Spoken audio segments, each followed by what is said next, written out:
तो बच्चों स्वागत है आप सभी का एक्सेलरेट एकेडमी A2 पर। और आज हम पढ़ने जा रहे हैं गणित का चैप्टर 1 बहुपद। बहुपद पॉलिनोमियल, ठीक है। तो सबसे पहले हम देखते हैं कि बहुपद होता क्या है। तो बहुपद एक प्रकार का बीजीय व्यंजक है। बीजीय व्यंजक है ना। बहुपद क्या होता है? एक प्रकार का बीजीय व्यंजक। देखो बीजीय व्यंजक मतलब क्या? जैसे मैं लिखी 2x² + 5x + 7 या फिर मैं लिख ली 3√x + 9। तो यहाँ पे देखो एक तो यहाँ पे 2, 5, 7 ये सब जो आया है वे संख्याएं होती हैं अचर संख्याएं या फिर अचर राशियां, जिनका मान गणित में हमेशा निश्चित होता है, एक समान मान रहता है हमेशा, है ना। और इसके अलावा यहाँ पे जो आया है x जो आया है उसको बोलते हैं हम लोग चर राशियां, जिनका मान निश्चित नहीं होता, हमेशा समीकरण के अनुसार बदलता रहता है। तो ये तो हो गया भैया अपना चर राशि और ये हो गया अचर राशि, है ना। तो बीजीय व्यंजक क्या होता है? चर राशि प्लस अचर राशि। चर और अचर को मिक्स करके जब हम लोग लिखते हैं ना तो वो होता है बीजीय व्यंजक, है ना। तो बहुपद क्या होता है? एक प्रकार का बीजीय व्यंजक जिसमें चर की घात पूर्ण संख्या हो, है ना। पूर्ण संख्या 0, 1, 2, 3 एंड सो ऑन पूर्ण हो अपने में, है ना, जिसको हम लोग गिनती में भी प्रयोग करते हैं। किस चीज को गिनने में प्रयोग करते हैं ना।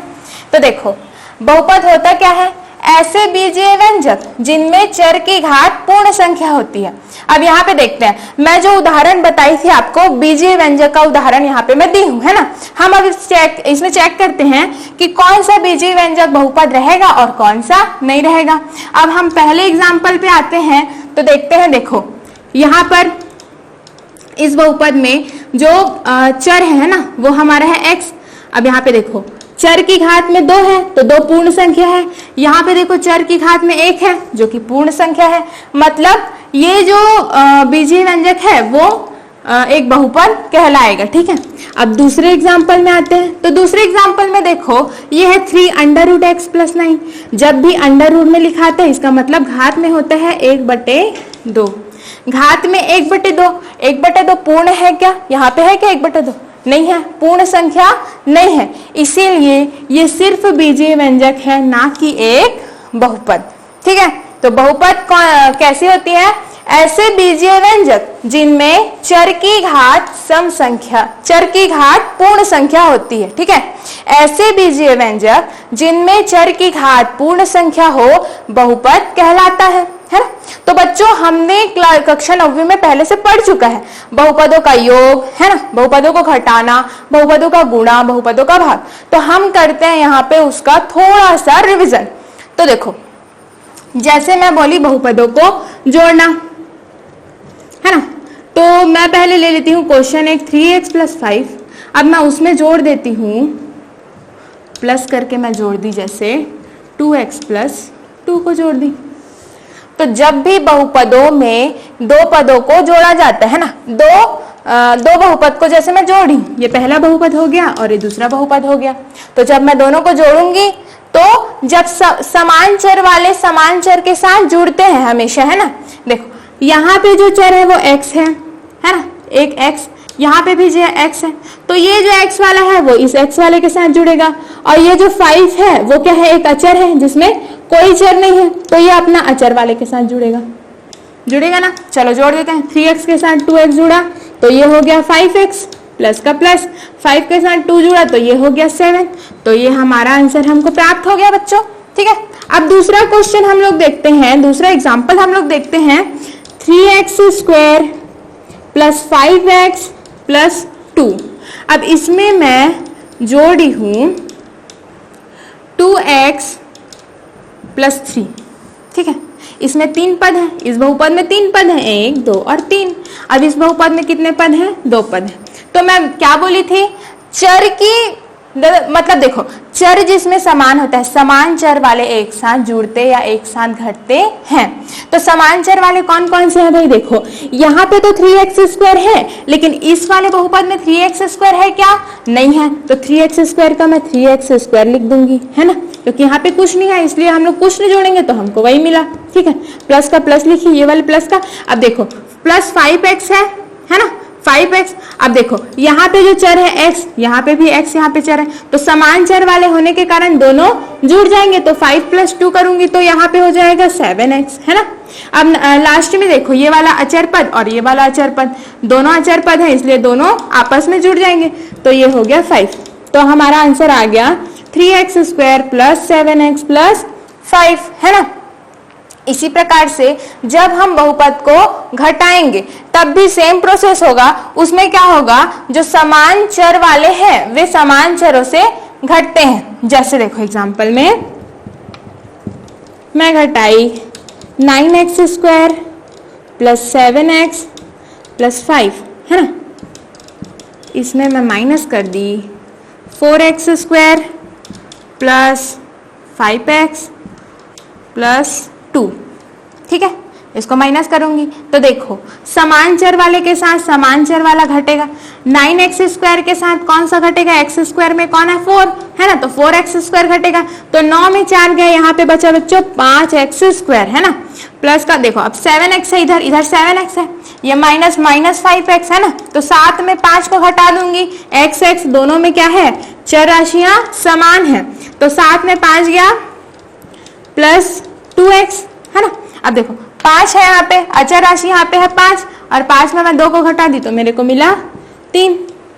तो इस प्रकार से देखो समान चर संख्याओं वाली, मतलब समान चर के साथ जो संख्याएं होती हैं वो अगर हम जोड़ेंगे बहुपद को या फिर हम बहुपद को घटाएंगे तो वे समान चर वाली राशियां ही एक दूसरे के साथ घटती या जुड़ती है।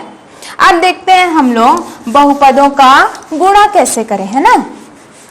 बहुपदों का गुणा एग्जाम्पल से देखते हैं। सबसे पहले जैसे मैं एक बहुपद है 2x + 1, है ना, इसका मैं गुणा की 3x² + 4x + 3 कर दी, ठीक है। अब देखो ये वाला जो बहुपद है 2 पद का है और ये वाला बहुपद है 1, 2 और 3 पद का। तो मैं क्या करूंगी, गुणा जब करते हैं ना बहुपदों का तो एक ही पद का सबके साथ पहले गुणा करेंगे, फिर दूसरे पद का सबके साथ गुणा किया जाता है। तो सबसे पहले मैं क्या करूंगी, 2x का पूरे पद के साथ गुणा करूंगी दूसरे पद के साथ, तो ये हो जाएगा 3x² + 4x + 3, है ना। उसके बाद मैं +1 का +1 लिखी, उसके बाद फिर +1 का पूरे के साथ करूंगी 3x² + 4x + 3, है ना। तो यहाँ पे गुणा करते हैं, चलो 2 तिया 6, है ना। x² है और यहाँ पे x है, घात में 1 है, आधार समान है दोनों का तो घात जुड़ जाएगा, तो घात में हो गया 3, है ना। अब प्लस का प्लस लिखी, 4 दूनी फिर से 8, घात में 1 है, x की घात में 1 है तो घात में 2, 1 और 1, है ना, आधार समान होने पे घात जुड़ जाता है। यहाँ पे 2x का गुणा जब मैं 3 से करूंगी तो 2 तिया 6x प्लस की। अब भाई मैं 1 से किसी भी संख्या का गुणा करूंगी तो मेरे को हमेशा क्या मिलता है, सेम संख्या मिलता है ना। तो मैं यहाँ पे सीधा सेम लिख देती हूँ 3x² + 4x + 3। अब देखो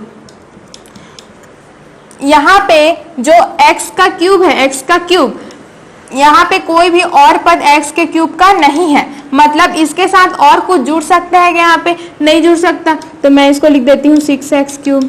अब देखो 8x² है, यहाँ पे देखो 3x² है, x² जो चर राशियां हैं दोनों की वो समान है। मतलब अभी मैं बताई ना, चर राशियां जब समान होंगी तो संख्याएं आपस में घट जुड़ सकती हैं। यहाँ पे दोनों प्लस में इसलिए दोनों जुड़ जाएगा, है ना। तो 8 और 3 हो जाएगा 11, तो ये हो गया 11x², है। अब देखो 6x, यहाँ पे भी x है और यहाँ पे कहीं पे और x है क्या, हाँ 4x में भी x है। तो देखो दोनों में फिर से जो चर है वो समान है, इसीलिए वहां पे अचर जो है 6 और 4 क्या हो जाएगा जुड़ के 10x। अब कांस्टेंट एक ही है हमारे पास तो कांस्टेंट को लिख देते हैं। तो ये हो गया आंसर, ठीक है।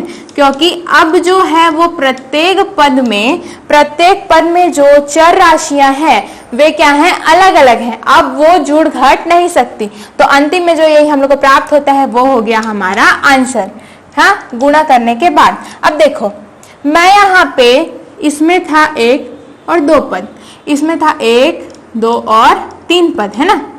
तो मैं अभी क्या की, ये जो पहला पद था उसका इन तीनों से गुणा की, उसके बाद ये जो दूसरा पद है उसका इन तीनों से गुणा की।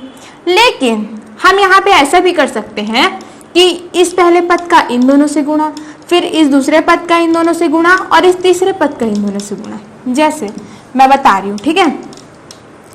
इसका 3x², इस पहले पद का इन दोनों से गुणा, 2x + 1, है ना। 4x है प्लस 4x, फिर इसका इन दोनों से, इस वाले पद से गुणा, इस वाले बहुपद से, 2x + 1। फिर ये तीसरा पद है +3, है ना।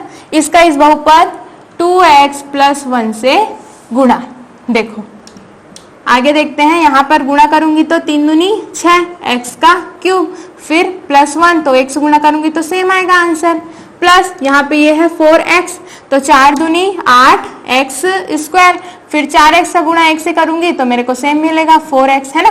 प्लस 3 दूनी 6x और 3 का गुणा 1 से सेम मिलेगा, है ना। अब देखो 6x³, यहाँ पे चर है x³ दिख रहा है क्या, नहीं दिख रहा है, मतलब ये और किसी संख्या से तो नहीं जुड़ेगा, है ना। तो इसको मैं सेम टू सेम लिख देती हूँ, 6x³। उसके बाद देखो x² यहाँ भी है, x² यहाँ भी है, तो 8 और 3, 3 और 8 11, है ना। तो ये हो गया 11x²। उसके बाद 4x और 6x ये मिल गया तो बन गया 10x + 3।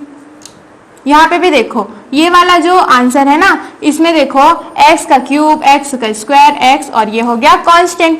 यहाँ पे और जुड़ सकता है क्या, चर राशियां समान है क्या, नहीं है, तो चर यहाँ पे अलग अलग होने के कारण अब और नहीं जुड़ सकता, है ना। तो ये हो गया आंसर। यहाँ पे देखो बच्चों, ये वाला जो आंसर मेरे को प्राप्त हुआ, है ना, और ये वाला आंसर मेरे को प्राप्त हुआ, देखो दोनों क्या है, सेम है। मतलब मैं क्या बोल रही हूँ कि देखो जब भी हम लोग बहुपदों का गुणा करेंगे तो हम बहुपद का गुणा इधर से भी इसको कर सकते हैं और इधर से भी कर सकते हैं, लेकिन हम प्रायः जब बहुपद का गुणा करते हैं तो जो बड़ा बहुपद है, जैसे ये 3 पद का था और ये 2 पद का, तो बड़ा बहुपद कौन सा हुआ, 3 पद वाला, है ना। तो जो बड़ा बहुपद जो रहेगा उसमें हम छोटे वाले बहुपद को तोड़ के गुणा कर देते हैं। जैसे मैं ये वाले मेथड में पहले बार में की थी मैं, है ना। तो क्या की थी, इसको नहीं तोड़ी थी मैं, इसमें से ये पहले पद से पूरे का गुणा की थी, दूसरे पद से फिर पूरे का गुणा की थी। वैसे हम लोग नॉर्मली छोटे पद से जब हम लोग करते हैं तो हमको थोड़ा सा इजी पड़ता है, लेकिन जब भी हम लोग बहुपदों का गुणा करेंगे तो इससे इसका गुणा करें या इससे इसका गुणा करें, आंसर हम लोग को दोनों टाइम इक्वल बराबर ही प्राप्त होगा, ठीक है। चलो आगे देखते हैं। तो ये तो बहुपदों को जोड़ना, घटाना, बहुपदों का गुणा, ये सब तो हम लोग इजीली कर लेंगे। अब हम देखते हैं बहुपदों का भाग, है ना। तो बहुपदों का भाग करने से पहले हम देखते हैं संख्याओं का भाग। संख्याओं का भाग थोड़ा सा हम लोग देख लेते हैं। जैसे है संख्या 1 25, अब मैं उसको संख्या 4 से भाग दे दी, है ना। मैं 25 को 4 से भाग दे रही हूँ, तो 4 छक्का 24, 4 पंचे 20 और 4 छक्का 24, है ना। तो घटाई तो 25 में 24 गया, ये एक बचा मेरे पास। तो देखो जिस संख्या को मैं भाग दी, 25 को मैं भाग दी, तो उसको मैं क्या बोलूंगी, भाज्य। क्या बोलूंगी, भाज्य। जिससे भाग दी, 25 को किससे भाग दी, 4 से भाग दी, तो 4 क्या हो जाएगा, भाजक, है ना। इधर जो हम लोग को प्राप्त होगा भागफल, भागफल, और नीचे जो बचता है उसको हम लोग बोलते हैं शेष फल। तो ये आप लोग को याद रखना है। जिसको भाग देंगे वो होगा भाज्य, जिससे भाग देंगे, 4 से भाग दे रहे हैं तो 4 क्या होगा, भाजक। भागफल मिलेगा हम लोग को, और नीचे जो मिलेगा वो होगा शेषफल, है ना। भाज्य, भाजक, भागफल और शेषफल। भाज्य, भाजक, भागफल, शेषफल। तो इसको थोड़ा हम लोग को याद रखते हुए चलना है, ठीक है। तो आगे हम लोग क्वेश्चन देखते हैं बहुपद का भाग करने का। तो सबसे पहले देखो बहुपद का भाग तो हम लोग सीख लेंगे, है ना। तो हम लोग सबसे पहले देखते हैं कि बहुपद का भाग करने का जरूरत हम लोग को क्यों पड़ा भाई। अब जैसे कि एक आध क्वेश्चन मैं बता रही हूं, जैसे एक कार है ना, एक कार 4 घंटे में x किलोमीटर दूरी तय करता है ना। एक कार 4 घंटे में x किलोमीटर दूरी तय करता है, तो कार की चाल ज्ञात कीजिए। जैसे क्वेश्चन आ गया, एक कार 4 घंटे में दूरी कितना तय कर रहे हैं, x किलोमीटर, है ना। तो उसकी चाल ज्ञात कीजिए। अब देखो चाल बराबर होता है दूरी बटा समय, है ना। तो दूरी है भैया, क्या है दूरी, x किलोमीटर, है ना। समय कितना है, 4 घंटे, 4 घंटे। तो देखो कहीं ना कहीं मेरे को क्या करना पड़ रहा है, ये जो बहुपद है, ये जो बहुपद है उसको भाग करना पड़ रहा है। तो ऐसे सब क्वेश्चंस को हैंडल करने के लिए हमको सीखना पड़ता है कि बहुपद का भाग कैसे करें, ठीक है। तो सबसे पहले हम लोग देखते हैं कि बहुपद का भाग हम लोग कैसे करेंगे। जैसे कोई बहुपद हो गया 2x² प्लस 12x प्लस 6, अब उसको मेरे को भाग देना है, किससे भाग देना है मेरे को, क्वेश्चन में 2x से मैं भाग दी, है ना। 2x से मैं किसको भाग दे रही हूँ, 2x² प्लस 12x प्लस 6। जिसको भाग देते हैं उसको बोलते हैं, क्या बोलते हैं, भाज्य। तो ये तो हो गया भाज्य। जिससे भाग दे रहे हैं उसको बोलेंगे भाजक। अब मैं भाग देती हूं, तो सबसे पहले देखना ये जो भाजक है उसका हम लोग किस संख्या से गुणा करें कि हमको ये 2x² मिल जाए, है ना। बहुपद का पहला पद हमको मिल जाए। किससे गुणा करूंगी, 2 से गुणा नहीं करूंगी, क्योंकि देखो 2 इसमें पहले से, इसमें भी 2 पहले से, ठीक है। x भी है, x भी है, मेरे को x² बनाना है, 2x² बनाना है, ठीक है। तो मेरे को सिर्फ एक x की जरूरत है ना। तो यहाँ पे मैं करूंगी सिर्फ एक x से गुणा, इसका गुणा इससे करूंगी तो ये हो जाएगा 2x², है ना। और ये हो जाएगा 2x² में 2x² गया तो क्या बचेगा, 0 बचा, कुछ नहीं बचा। इधर हम उतार लेते हैं, क्या क्या है, 12x प्लस 6, है ना। अब देखो 2x है, यहाँ पे 2x है, तो 2x का गुणा मैं किससे करूं कि मेरे को 12x मिल जाए, है ना। तो मैं किससे गुणा कर रही हूँ, प्लस 6 से, 6 से गुणा करूंगी, प्लस 6, यहाँ पे भी प्लस, तो प्लस प्लस का प्लस आएगा, तो 6 दूनी हो गया 12x, 12x हो गया। तो अब 12x में घटा देती हूँ, तो 12x में 12x गया तो कुछ नहीं बचा भाई, 0 बचा। यहाँ पे 6 उतरा तो 6। अब देखो यहाँ पे 2x है, तो 2x में देखो यहाँ पे जो 6 बचा है ना, वो हो जाता है हम लोग का शेषफल। क्या हो जाएगा, शेषफल। क्योंकि देखो ये जो हमारा भाजक है उसमें क्या है, एक चर संख्या भी है ना। और यहाँ पे चर संख्या वाला कुछ बचा है क्या, नहीं बचा है। हम लोग के पास सीधा अचर आ गया, मतलब हम लोग के पास क्या प्राप्त हो गया, शेषफल प्राप्त हो गया।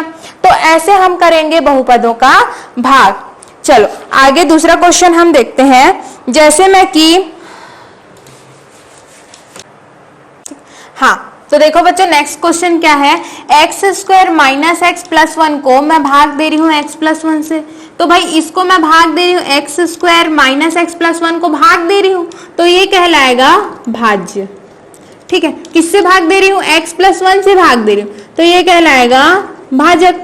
अब देखो x प्लस 1 में मैं किसका गुणा करूं कि मेरे को ये बहुपद जो है, भाज्य का जो बहुपद है उसका पहला पद मिल जाए, x में है ना। तो x का गुणा करूंगी, मैं x का गुणा करूंगी, x से x का गुणा करूंगी तो ये हो गया x², फिर x से प्लस 1 का गुणा करूंगी तो ये हो गया प्लस x।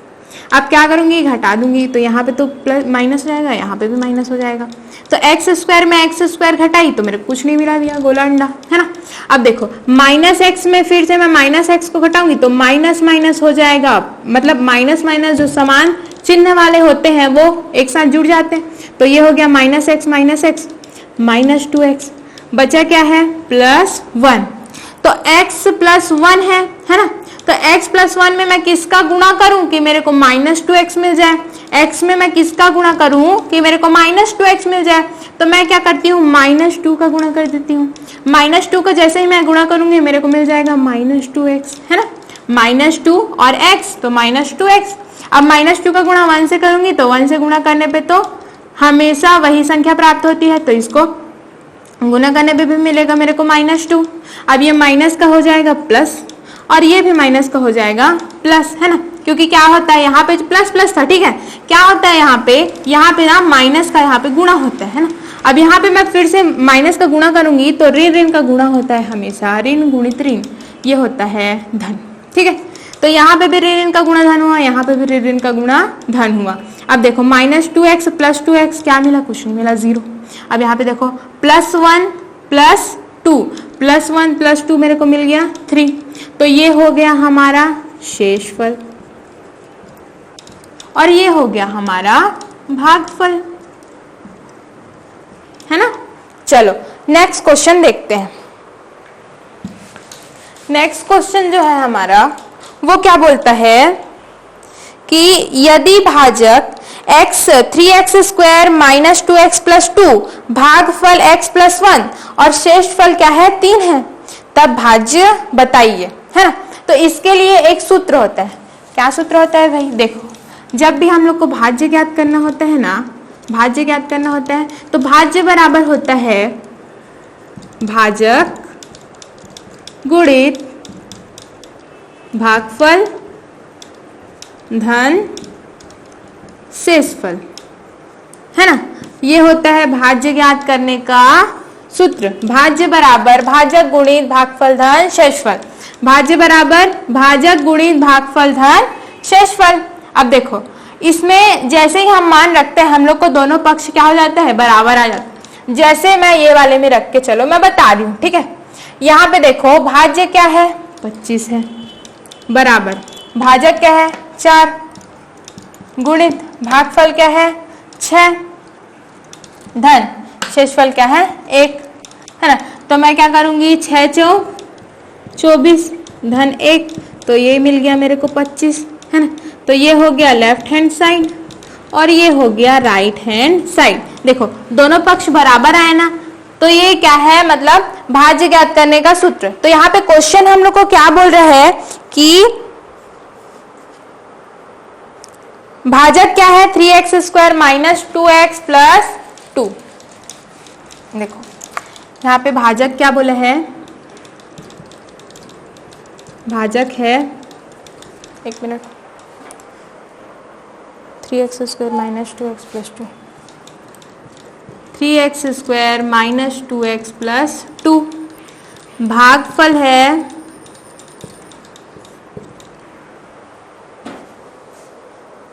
x + 1, x + 1, है ना। और शेषफल है 3। शेषफल कितना दिया है 3। अब देखो भाजक का मान दिया हम लोग को, भागफल का मान दिया और शेषफल का मान दिया है, तो भाज्य इजीली ज्ञात हो जाएगा कि नहीं, बिल्कुल हो जाएगा। चलो करके देखते हैं ना। तो ये हो जाएगा भाज्य बराबर, सीधे सूत्र में रखते हैं, भाजक क्या है 3x² - 2x + 2 - 2x + 2, है ना। इनटू में क्या करूंगी भागफल क्या दिया है मेरे को x + 1, तो x + 1 से गुणा x + 1 प्लस अंतिम में क्या जोड़ूंगी मैं 3 शेषफल, है ना।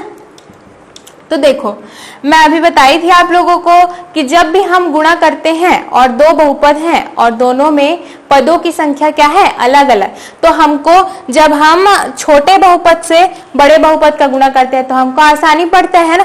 तो हम लोग वैसे ही करते हैं, पहले x से पूरे बहुपद का गुणा करेंगे फिर 1 से करते हैं, है ना। तो पहले x से करती हूँ मैं 3x² - 2x + 2। अब +1 से करूंगी, +1 से तो ये क्या हो जाएगा 3x² - 2x + 2 और लास्ट में मैं जो है शेषफल को जोड़ दूंगी। तो चलो गुणा करते हैं, 3x² × x करूंगी तो मेरे को मिल जाएगा 3x³, क्योंकि भैया देखो x और x आधार समान है ना। आधार जब भी समान रहता है तो घात क्या हो जाता है जुड़ जाता है। इसके घात में 2 था, इसके घात में 1 था, तो 2 और 1 3 हो गया। चलो यहाँ पे देखो -2x तो माइनस और यहाँ पे है +x, तो माइनस और प्लस का गुणा माइनस, ठीक है। अब 2x गुणा x करूंगी तो 2x²। अब यहाँ पे देखो +2 और इंटू +x, तो प्लस प्लस का गुणा तो भाई प्लस ही होगा। अब देखो 2 और x का गुणा क्या हो जाएगा 2x, +1 से देखो 1 से जब भी गुणा करते हैं तो हमेशा सेम संख्या आता है, तो मैं सेम संख्या को एज इट इज लिख दूं क्या, लिख देती हूँ -2x + 2, है ना। अंतिम में हम लोग क्या जोड़े हैं, हमारा शेषफल। तो देखो यहाँ पर बच्चों बहुत सारे पद हमको ज्ञात हो गए, लेकिन इन पदों में जो चर है वो बहुत सारे चर क्या है, समान है। तो समान चर हमेशा जुड़ घट सकते हैं आसानी से, है ना। तो सबसे पहले हम देखते हैं हमारा पहला पद जो है 3x का क्यूब। क्या यहाँ पे क्यूब वाला कोई और पद है, नहीं है, तो ये क्या हो जाएगा एज इट इज लिखा जाएगा ना, सेम टू सेम 3x का क्यूब हम लोग इसको लिख देंगे। उसके बाद देखो x² वाला पद है क्या, हाँ बिल्कुल है, ये एक पद हो गया और एक दूसरा पद हो गया, तो -2x² + 3x², -2 + 3 तो क्या हो जाएगा 1, है ना, +x²। देखो बड़ा संख्या क्या था, प्लस में था, तो ये जो आंसर आएगा वो भी आएगा प्लस में, है ना। अब देखो x वाला, देखो x वाला ये 1 हो गया और ये 2 हो गया, -2x ये वाला और +2x तो क्या हो गया 0 हो गया, वो तो है ना। क्या बचा हम लोग के पास अचर संख्या, तो 2 + 3 तो ये हो जाएगा 5। तो ये हो गया हमारा भाज्य, हमको हमारा भाज्य प्राप्त हो गया ये वाले सूत्र से, है ना। नेक्स्ट क्वेश्चन देखते हैं, सिद्ध कीजिए कि बहुपद 4x³ + 3x² + 2x - 9 को x - 1 से भाग करने पर शेषफल 0 हो जाता है। अब हमको सिद्ध करना है बच्चों कि शेषफल 0 हो रहा है, तो इसके लिए हम लोग को सीधे सीधे उस बहुपद को भाग करना पड़ेगा, है ना। और जब हम लोग का शेषफल 0 प्राप्त हो जाएगा तो वही भाई सिद्ध भी हो गया कि हम लोग का शेषफल क्या है 0 आ रहा है। तो हम लोग क्वेश्चन को सबसे पहले लिख लेते हैं ना, 4x³ + 3x², 4x³ + 3x², कहाँ गया, +2x - 9 +2x - 9, ठीक है। इसको मैं किससे भाग देने बोल रहे हैं क्वेश्चन में, x - 1 से, x - 1 से, x - 1 से जब इसको भाग देंगे तो बोलता है कि सिद्ध करो कि शेषफल क्या होगा 0 होगा। तो पहले हम लोग भाग करके देखते हैं होता है कि नहीं। x - 1 से मैं किसका गुणा करूं कि मेरे को 4x³ मिल जाए, 4x² का गुणा कर देती हूँ, है ना। 4x² का गुणा करूंगी x से तो मेरे को क्या मिल जाएगा 4x का क्यूब कैसे आया, देखो आधार समान था दोनों में, फिर से x और x, इसकी घात में 2 इसकी घात में 1, है ना। आधार समान रहते तो क्या हो जाता है, घात जुड़ जाता है, 2 + 1 कितना हो गया 3, ये आ गया 4x³। -1 से गुणा करूंगी तो ये हो जाएगा -4x², है ना। देखो यहाँ पे भी माइनस का गुणा तो माइनस और माइनस है तो यहाँ पे प्लस, 4x³ - 4x³ तो ये तो कुछ नहीं बचा भाई, यहाँ पे तो कुछ नहीं बचा। लेकिन यहाँ पे देखो 3x² + 4x², ये हो जाएगा 7x²। आगे क्या बचा है हमारे पास +2x - 9, है ना। अब देखो 7x², तो देखो x - 1 को मैं किससे गुणा करूं कि मेरे को 7x² मिल जाए, x को किससे गुणा करूं कि 7x² मिल जाए, +7x से गुणा करूंगी, +7 का गुणा 1 से करूंगी, यहाँ पे कुछ नहीं तो 1 है ना, तो मेरे को मिलेगा 7, और x का गुणा x से करूंगी तो मेरे को मिलेगा x²। उसी प्रकार मैं 7x का -1 से गुणा करूंगी तो ये हो जाएगा -7x।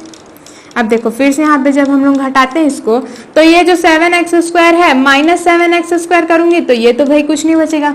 लेकिन यहाँ पे देखो 2x + 7x करूंगी तो ये हो जाएगा मेरे पास 9x, और ऊपर में मेरे पास बचे हैं 9। देखो अब x - 1 तो है ना, तो x में फिर से मैं किसका गुणा करूं कि मेरे को 9x मिल जाए, तो मैं क्या करूंगी 9 का गुणा कर दूंगी, है ना, +9 का गुणा कर दूंगी। तो 9 का गुणा की तो मेरे को क्या मिला 9x, फिर 9 का गुणा -1 से की तो मेरे को मिला -9।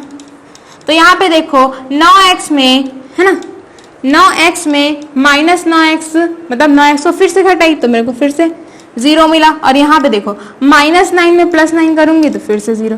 तो ये जो शेषफल है हम लोग को 0 प्राप्त हुआ। तो भाई सिद्ध हो गया कि 4x³ + 3x² + 2x - 9 को x - 1 से जब मैं भाग दूंगी तो मेरे को शेषफल क्या मिल रहा है, 0 मिल रहा है ना। चलो नेक्स्ट क्वेश्चन हम करते हैं।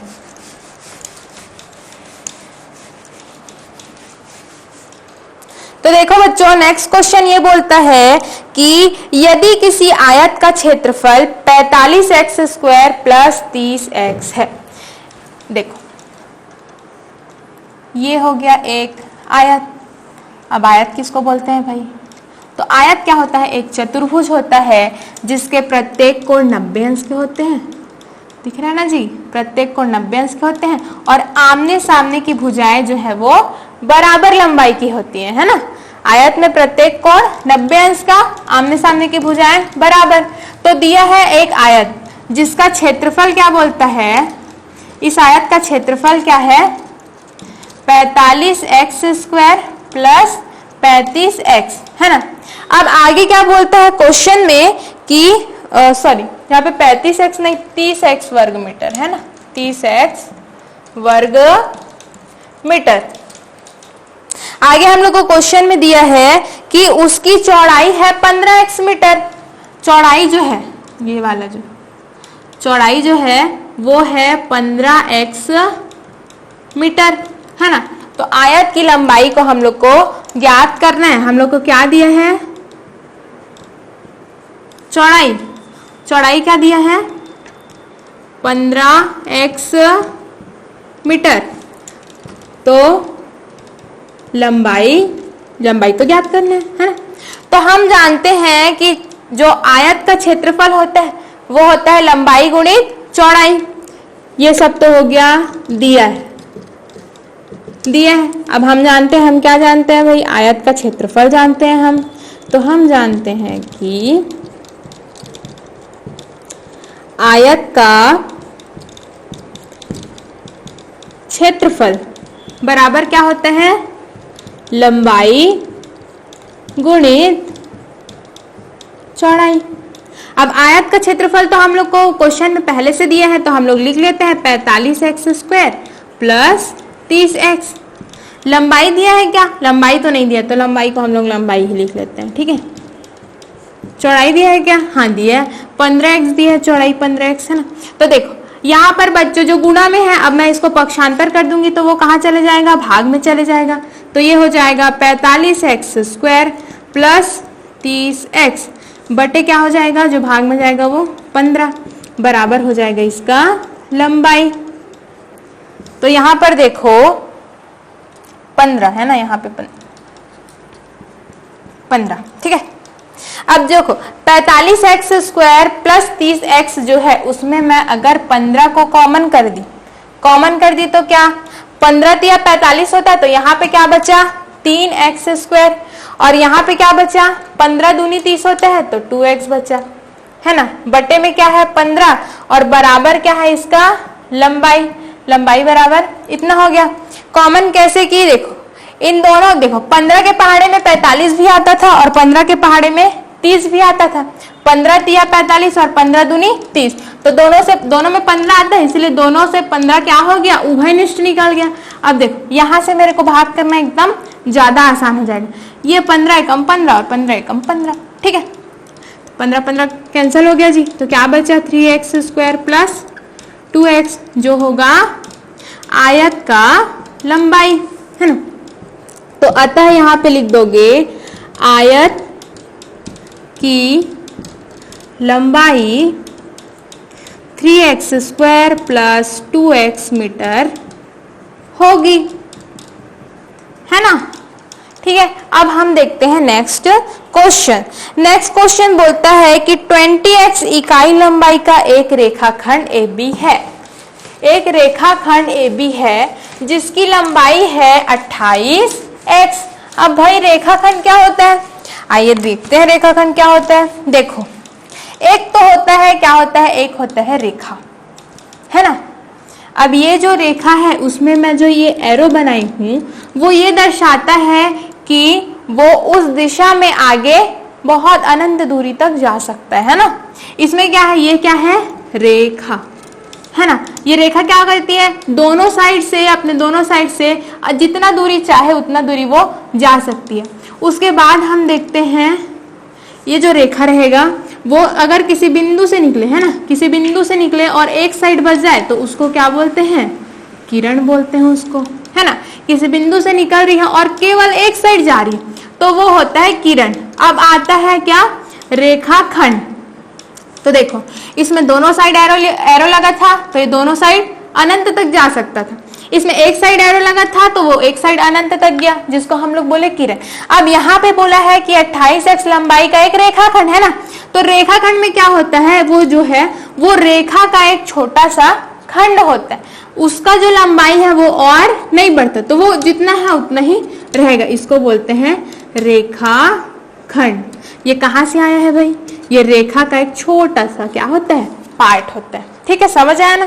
तो यहाँ पे क्वेश्चन में क्या बोलता है मेरे को कि 28x लंबाई का, 28x लंबाई का एक रेखाखंड है।